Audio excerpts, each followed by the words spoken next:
খবরটি নিবেদনে care concern hospital. আপনার সুস্থতা কামনায় care concern hospital, Serampore, Hooghly.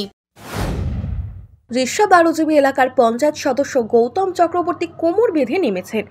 Serampore Lok Sabha Trinamool প্রার্থী কল্যাণ বন্দ্যোপাধ্যায় যখন বিভিন্ন প্রান্তে ছুটে চলেছেন, তখন কল্যাণের হয়ে নিজ এলাকায় দায়িত্ব সামলাচ্ছেন গৌতম।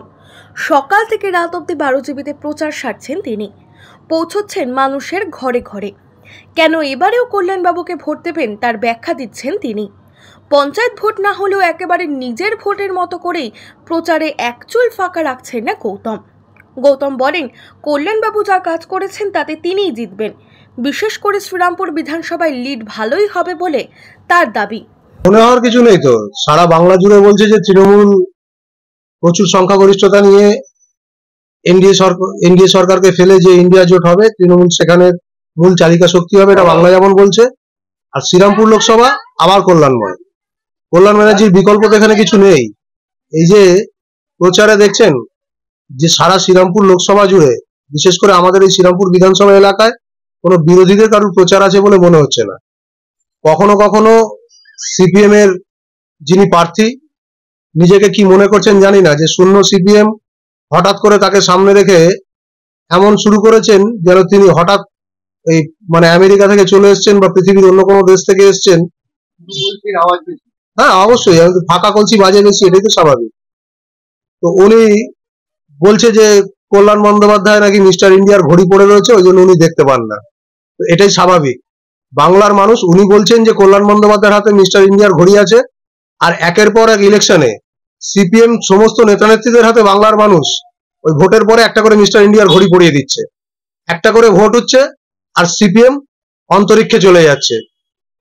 এতদিন পৃথিবীতে ছিল, এখন পৃথিবীর বাইরে অন্তরিক্ষে চলে গেছে। দূরবীন মাইক্রোস্কোপেও কাজ হবে না। সিপিএম কে আর পৃথিবীর কোথাও খুঁজে পাওয়া যাবে না, ভারতবর্ষ তো পাওয়া যাবে না, পৃথিবীর কোথাও খুঁজে পাওয়া যাবে না। আজকে যে কারণে বারবার উনি মিস্টার ইন্ডিয়া দেখছেন, কেন ওনাদের হাতে, সবার হাতে পশ্চিমবঙ্গের মানুষ মিস্টার ইন্ডিয়ার ঘড়ি পড়িয়ে দিয়েছে। মনে হয় ফোর্থ পজিশনে যাবে। ওই যে ওনাদের সহযোগী একটা দল ছিল না, যে সিপিএম ধর্মনিরপেক্ষ বলে ওই মুসলিমদের আবেগ নিয়ে আইএসএফ পঞ্চায়েত ভোটে সিপিএম এর সাথে জোট করেছিল, বিধানসভা ভোটে সিপিএম এর সাথে জোট করেছিল। চরম মুসলিমদের নিয়ে চরম কথাবার্তা বলে এদিকে এক উগ্র হিন্দুত্ববাদ, ওদিকে এক উগ্র মৌলবাদ।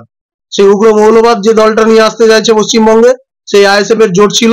আজকে তারা হাত ছেড়ে নিজেরা দাঁড়িয়েছে। আমার মনে হয় আইএসএফ এরও নিচে থাকবে সিপিএম। সাংসদকে শুধু দেখা যেত না, এটা তো অন্য অভিযোগ। আজকে আপনারা জানেন যে কল্যাণ বন্দ্যোপাধ্যায়ের আগে যিনি এই লোকসভায় সাংসদ ছিলেন, শান্তশ্রী, তাকে মানুষ বলতো তালাশ্রী, তাকে মানুষ বলতো বন্ধশ্রী। আজকে সমস্ত কলকারখানাগুলো ওই সিপিএম এর এমপি, তিনি আবার সিআইটিউ নেতা ছিলেন শ্রমিক সংগঠনের, তার নেতৃত্বে প্রথমে বন্ধ করে দেওয়া হতো। তারপরে স্থানীয় সিপিএম এর নেতৃত্বে সেই কারখানাগুলো লুট করা হতো। আপনি যেখানে বসে ইন্টারভিউ নিচ্ছেন, আমাদের এই 12 জিবি ওই পুরনো অকশনের মাল বিক্রি করার গোডাউনে পরিণত করেছিল সিপিএম। জেকে স্টিল, বৃন্দাবালা, একের পর এক কারখানা লুট করা হতো সমাজ বিরোধীদের দিয়ে। আর এই এলাকায় সেই পুরনো মালগুলো জমা করে এখান থেকে অকশনে বিক্রি করতো, সিপিএম এর নেতারা টাকা নিয়ে যেত। তো এই এলাকার মানুষরা খুব ভালোভাবে জানে সিপিএম। আজকাল দেখবেন যে আমরা যে হিন্দি সিনেমা হয় না, একটা ট্রেন্ড বেরিয়ে গেছে সিনেমায়, যে সমস্ত সিনেমা শেষ হওয়ার পরে ড্যাশ ড্যাশ দিয়ে রেখে দেয়, পার্ট 2 আসছে। যেমন দেখবেন বাহুবলী 1, বাহুবলী 2, কেজিএফ 1, কেজিএফ 2।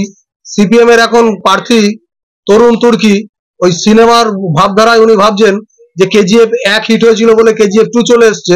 ওনারা ভাবছেন যে সিপিএম 1 এর আগে 34 বছর হয়েছে, আগামী দিনে সিপিএম 2 আসতে চলছে।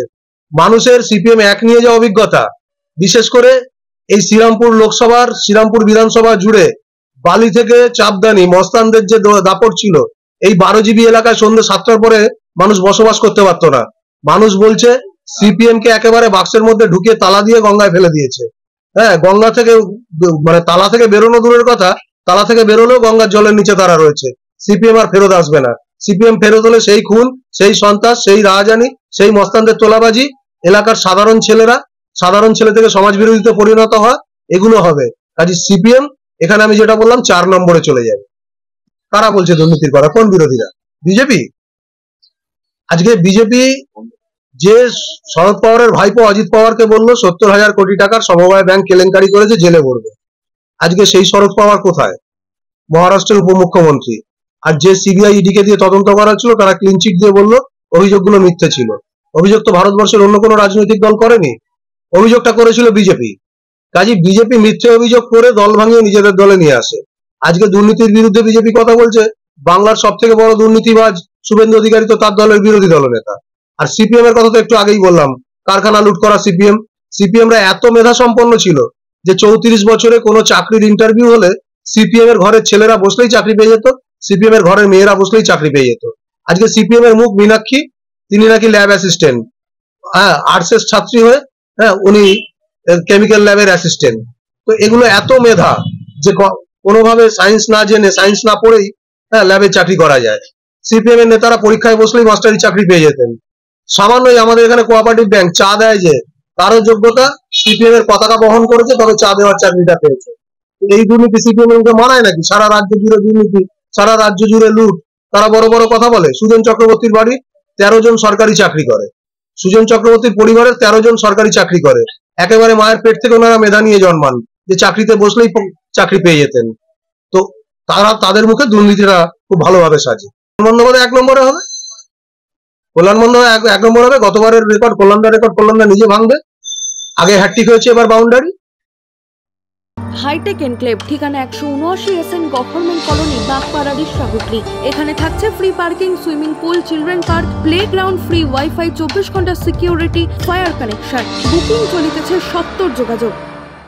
একই ছাদের নিচে স্বল্প ব্যয়ে সমস্ত রকম চিকিৎসার সুযোগ পেতে রিষড়া মাতৃসদন স্বনামধন্য চিকিৎসকের তত্ত্বাবধানে 24 ঘন্টায় অন্তর্বিভাগ ও বহির্বিভাগে চিকিৎসার সুবিধা, স্বল্প ব্যয়ে X ray, ultrasonography, ECG, eco অপারেশনের সুযোগ সহ আইসিইউ ইত্যাদি সুবিধা। আপনাদের সেবায় মাতৃসদন। চিকিৎসা পরিষেবায় এক বিশ্বস্ত প্রতিষ্ঠান স্পর্শ। চাপদানি পৌরসভার উদ্যোগে বিশিষ্ট সুচিকিৎসক দ্বারা পৌরসভার সন্নিকটে স্পর্শ দিচ্ছে আইসিইউ এর পরিষেবা। আধুনিক মেশিনের সাহায্যে অত্যন্ত কম খরচে আপনি যে কোনো চিকিৎসার পরিষেবা পাবেন এই হাসপাতালে। আছে মেডিসিন, ওটি। স্পর্শ শুধুমাত্র লোক দেখানো নয়, কাজেও অত্যন্ত সুপরিচিত নাম স্পর্শ। এই হাসপাতাল আপনার বা আপনাদের জন্য তৈরি করেছে চাপদানি পৌরসভা।